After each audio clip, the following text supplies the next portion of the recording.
I am a feminist. I'm a feminist because I believe that women should have equal opportunities and experiences as men. And although society is much better than it was before, we still have a lot of work to do. And although I'm really proud of that entire introduction that I just did, I have a little confession to make. Although I definitely am a feminist, I am a little sexist. Whoa, okay, hold on. Before we continue, it's not completely my fault though. We live in a society where we take in a lot of information, both consciously and subconsciously. And sometimes that information could have very hidden prejudices.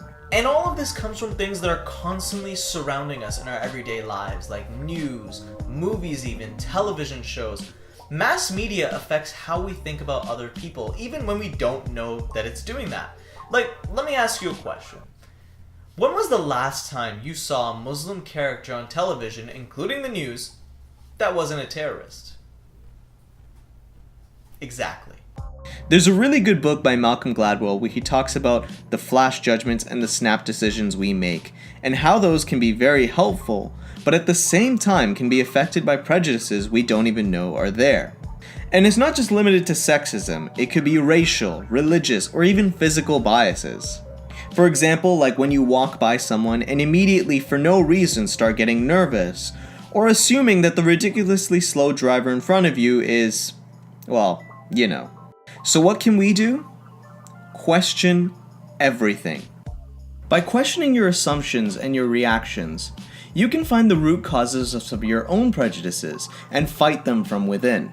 You know, kind of like that scene in Harry Potter and the Order of the Phoenix where Harry is literally fighting to get Voldemort outside of his head.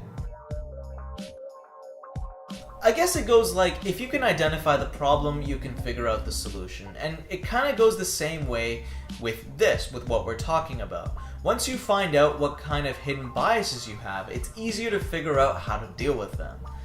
And look, nobody's perfect. I'm definitely not perfect. And with all these thoughts that are ingrained inside our minds, it comes to a point of unlearning them. And that's not easy at all. But if we begin to question ourselves and really criticize the thoughts that are going through our minds, and just being aware of them, not, punishing ourselves for having these thoughts, but being aware of them, maybe we can make a small change in how we perceive others and how we tackle issues like sexism, racism, classism, and all those things. But who knows? This is just a YouTube video. It's really for entertainment than anything else. So they say.